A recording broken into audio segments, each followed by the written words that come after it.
our sole reason for being is recycling. And I think that has a lot of like authenticity and trust with our customer, because that's what we do, that we've become experts in this space.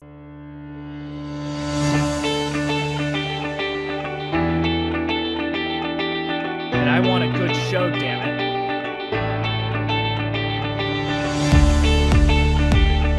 Ready for a good show? Doing awesome, yeah. I'm excited to talk to you, Angie. Thank you for having me. Yes!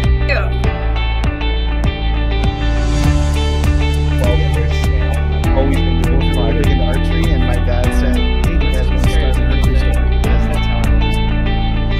Yes, of course, let's do this together. Hello, everyone. Welcome to another episode of the E-Comm Show.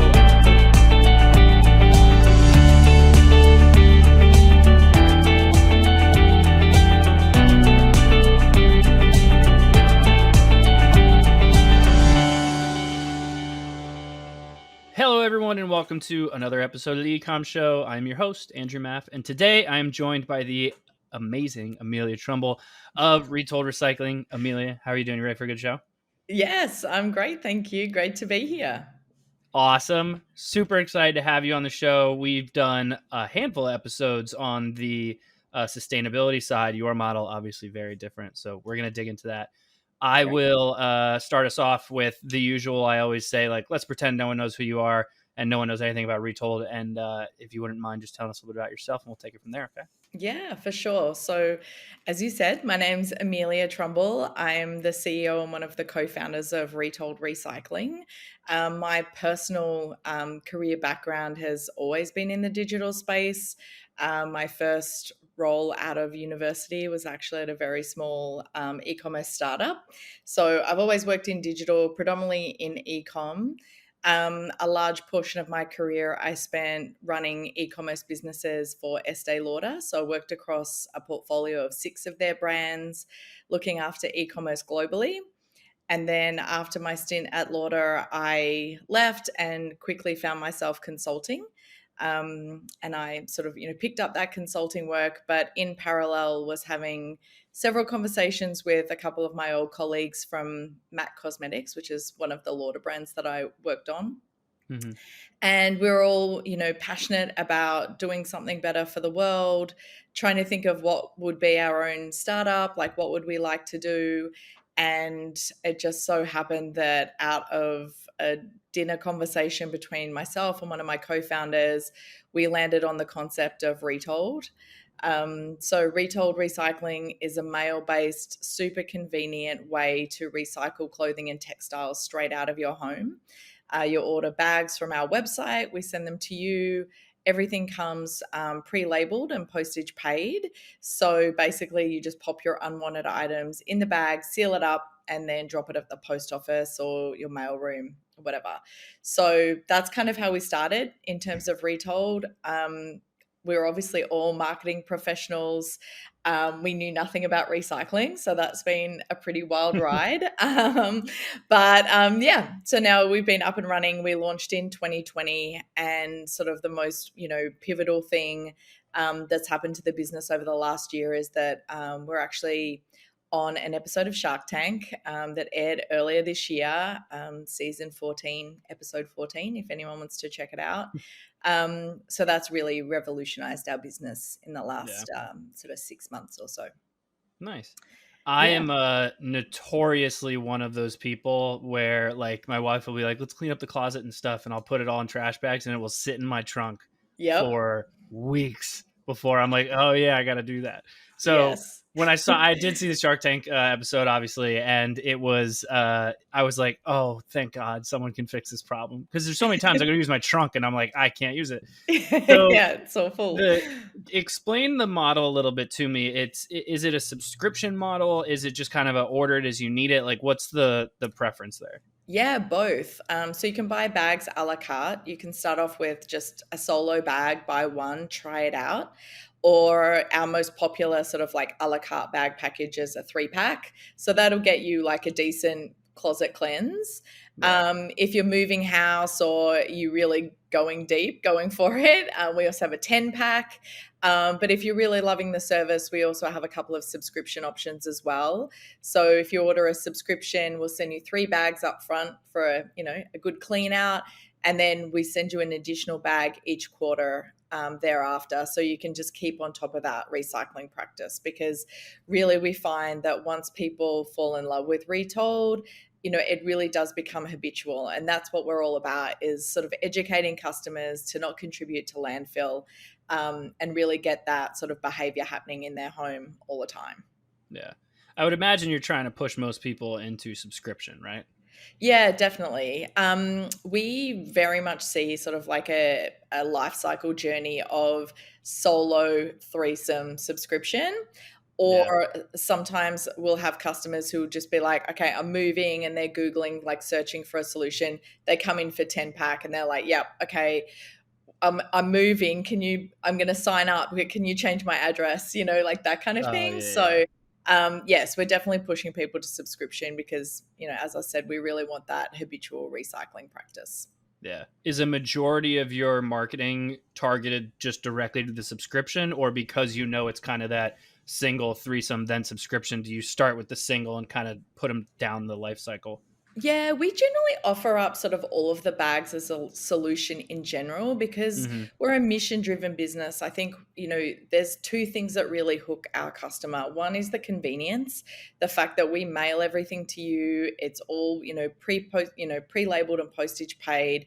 You don't even have to speak to someone when you go to the post office. You just pull the lever, thing down off the wall, shove it in, and off you go.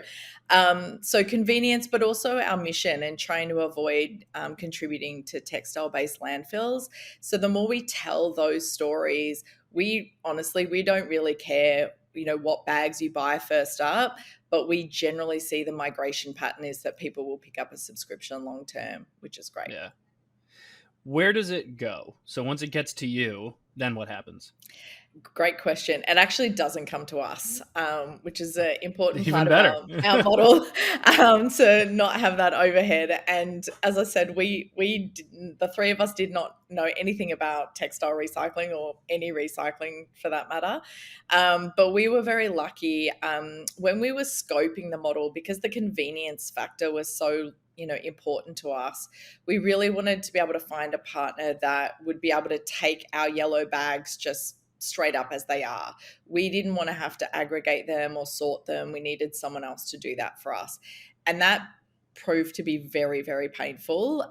That's not really how the industry works. A lot of companies are very focused on certain fabrication. So some companies will only take denim, and you'll see that with some brands who'll have a take back program in store. It's like only jeans, for example, or some of them will only take cotton. So we needed to find a partner who would take everything, sort it, and then make sure nothing was going to landfill. And that took us about 2 years.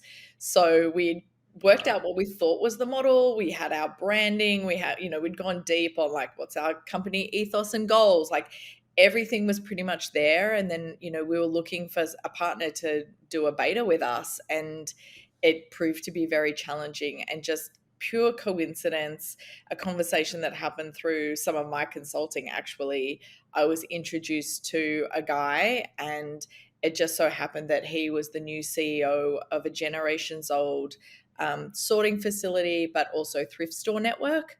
So he could really see the future of what we were doing. They were very analog. I said to him in our first conversation, I'm like, honestly, I've Googled, I've gone down to page 28 of Google trying to find results of a recycling partner, and you didn't show up. And he's like, well, that speaks to the fact that, we're so offline. We're not there. He's like, but that's why I see the opportunity with you guys, because all your expertise is digital. You're going to make this a D2C business. So it's a perfect marriage between his old school but very established methodologies and supply chain and our sort of like front end marketing effectively. So to long-winded answer to your question, where does it go? So it goes to our recycling partner, and now we've expanded to other partners as well. But generally everything gets sorted. Around 40 to 50% of the contents of the bags will actually go to thrift stores and be resold. And then the rest of the items generally are broken down either into rags or into a pulp, which is called shoddy. And then that is on sold and used by different companies. Like I love, the use of like it's inside punching bags as the padding. It can be insulation inside of homes, the inside of car seats, part of the squishy floor at playgrounds. So, and the great thing is there's more and more uses for the output from our supply chain. Generally, our output is still held here domestically. It doesn't really go offshore, which I think is important to a lot of customers. Yeah. But yeah, so that's kind of our workflow, and that's how we keep items out of landfill. It's so interesting. What once they get the bag, they obviously open it up, they figure out if it's going to a thrift store, if it's getting donated, something like that. What happens to the bag? The bag, it is all collected because our bags are biodegradable and compostable. Try and take the labels off, and then they're collected and composted. Okay, gotcha.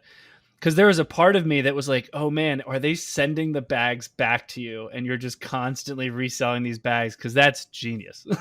But I can also see that kind of gets a little... Our bags, because they are compostable, they're actually made of cornstarch, so they're pretty thin. So I don't think we'd get a second trip around the USPS network out of them. But we did actually look at having reusable bags, much like a Rent the Runway or Newly kind of bag, like tough bag fabrication.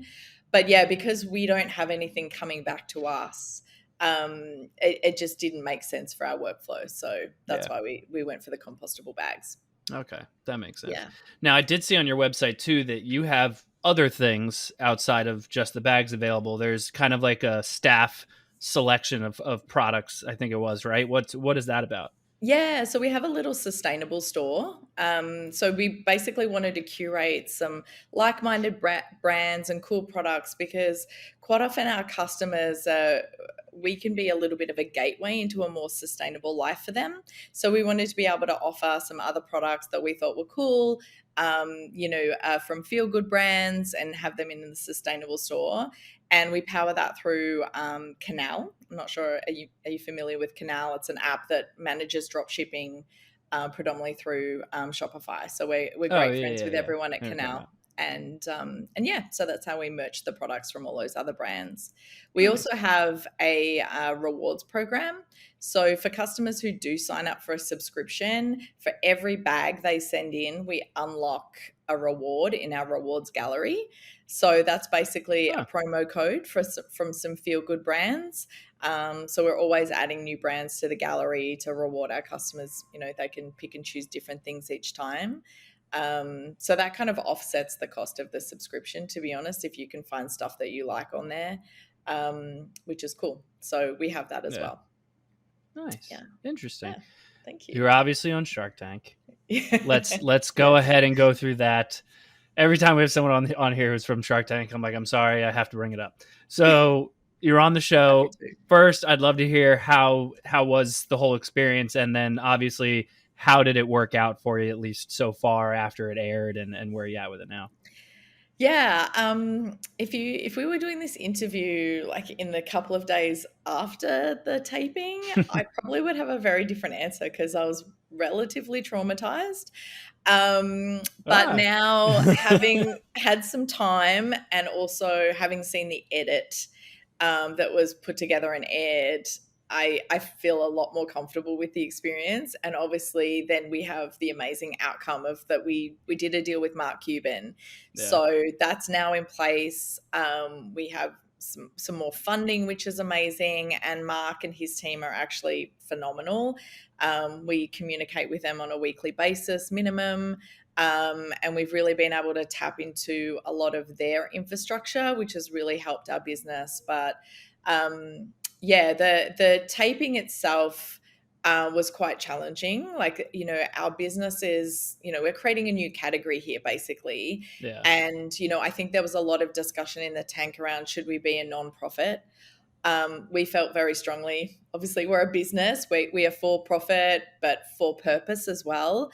And, that was important to us. And so there was a lot of challenging conversations in the tank, all of them want their airtime as well, the sharks. So they're all talking over each other. And, I'm like, can I get my point in, But yeah, like net, it's been an absolutely amazing experience for our business. And, we're really enjoying working with Mark and his team. And, we can only see upside from here.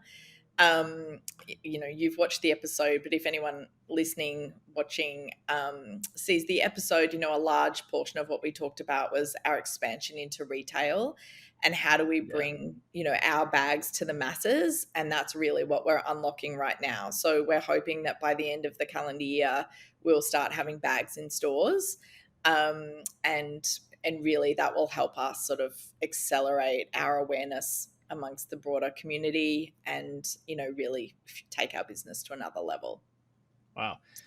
So that actually segues me into what I was going to ask you next anyway, because I know right before we started, you had kind of mentioned that, the brand is D2C right now. And I was like, okay, I was like, we're going to touch on that. So the store side, the retail side, to me, that whole episode, I know they were kind of like back and forth on it. I thought it was genius. I thought it made a ton of sense because it seems to me like a very much like a last minute, like you grab it at the counter kind of thing. And you're like, oh, you know what, let me get one of these too.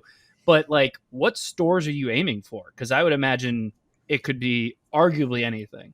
Yes, arguably anything, and almost like arguably like in many places across the store. So again, it's not like we created like an easy turnkey business here. Yet again, we're sort of innovating because we have created the category and, really sort of, it's going to be a lot of test and learn, to be honest. So, we're trying to talk to big box retailers like Target and Walmart. We love the idea of eco grocery. We could be in gyms where, we already have, like, one of the major benefits of being on Shark Tank, to be honest, is the inbound approach from different companies and brands wanting to work with us. And, one large sort of category that we've been able to unlock is hotel chains and hospitality. So that's another opportunity in like hotel, like gift shops or even in the rooms, being able to buy a bag. Like if you go on a big trip and you're buying things as you go and you're like, to be honest, I don't really want to take these old things home. I'll just grab a bag and seal it up and I can, leave it in my room. They charge it to me, that kind of thing. So to be honest, the list is endless. And, what we're working on is some different formats of like how we would sell the bags in store, because we obviously need to communicate, so much about our business because it's relatively new. And also, where does it live? Does it live with trash bags? Does it live in like the home organization side of things where there's coat hangers and storage boxes?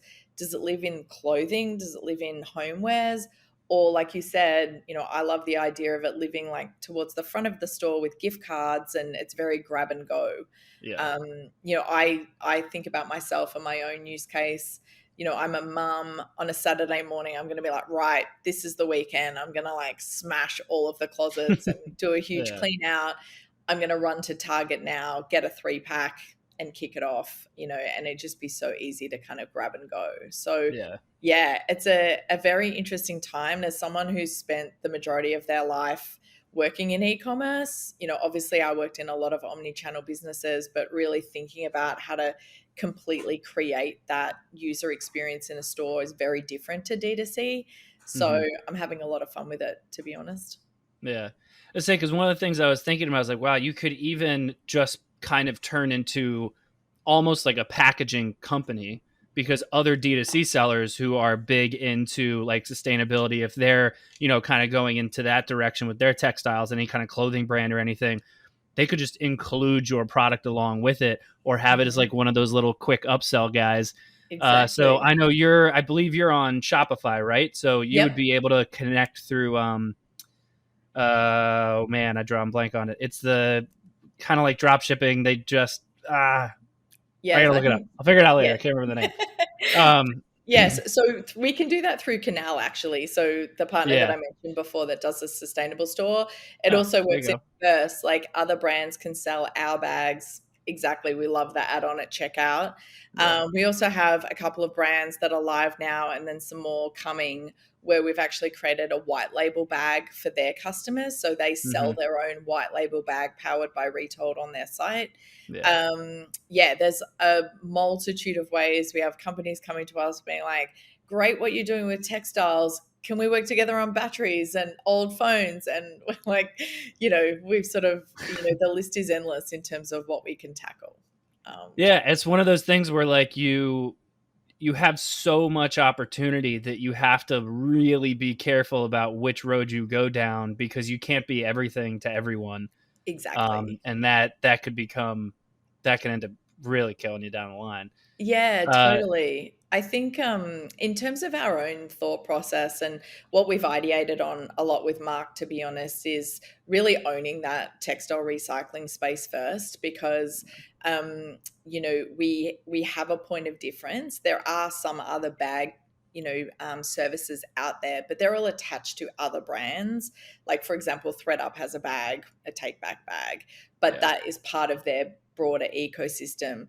Our sole reason for being is recycling. And I think that has a lot of like authenticity and trust with our customer, because that's what we do, that we've become experts in this space. So we really want to own, textiles and clothing. And then the idea is probably, to be honest, to expand internationally and keep like growing in that way.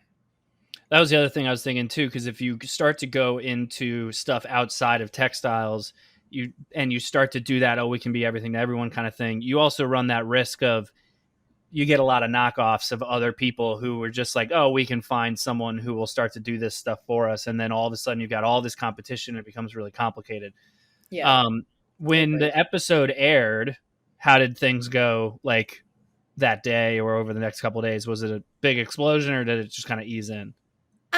It was not a big explosion, but a bit of an explosion for us, which was good. It was actually probably the perfect size of a response, in that we had our biggest day ever for the day of the airing and the next day when the episode was released on Hulu, but not so out of control that our team couldn't handle it from a customer service and fulfillment perspective, because we have, our own team actually fulfills all of our orders. We don't have an external 3PL or anything like that. So it was great in that respect. We had by far the biggest traffic day we've ever had, crazy traffic levels, great email opt-in, sort of like all of the E-Comm nerds, KPIs that I'm looking at. But, from a sales perspective, it was really solid. And the great thing is we haven't really sort of had a down dip from that point. We've been able to plateau and then organically grow off the back of the audience. But as I said, what's really been an influx, and we're kind of, drinking from a fire hose a little bit, is sort of all of the corporate inbound opportunities for bulk recycling deals, for the bag programs, for even just eventing and staff education. There's been a lot of things we've been approached to do, and our attitude is kind of like, yep, let's try and work it out, because again, it's all about getting that education and awareness out there around diverting things from landfill. So however we can do that, we're definitely going to try. So that's what we've had our skates on doing over the last few months. Pretty cool. Yeah, thank you. Definitely an awesome idea. Amelia, thank you so much for being on the show. Really appreciated having you on here. I would love to give you an opportunity to let everyone know where they can find out more about you and, of course, more about Retold. Yeah, for sure. Our website is obviously retoldrecycling.com. We're on Instagram, Facebook, TikTok, Pinterest, all at Retold Recycling. Jump on. There's promo code for new customers who sign up for emails, so you can jump into our bags and give it a go and start your recycling practice from home. So thanks for having me. Beautiful. Appreciate you joining us. I'll get it. It'll come out. Thank you, everyone who tuned in. Per usual, rate, review, subscribe on whatever podcast platform you want, or head over to ecommshow.com to check out our previous episodes. But as usual, thank you all for joining us, and we will see you all next time. Have a good one. Bye. Thank you for tuning in to the E-Comm Show. Head over to ecommshow.com to subscribe on your favorite podcast platform or on the BlueTuskr YouTube channel. The E-Comm Show is brought to you by BlueTuskr. a full-service digital marketing company specifically for e-commerce sellers looking to accelerate their growth. Go to BlueTuskr.com now for more information. Make sure to tune in next week for another amazing episode of the E-Comm Show.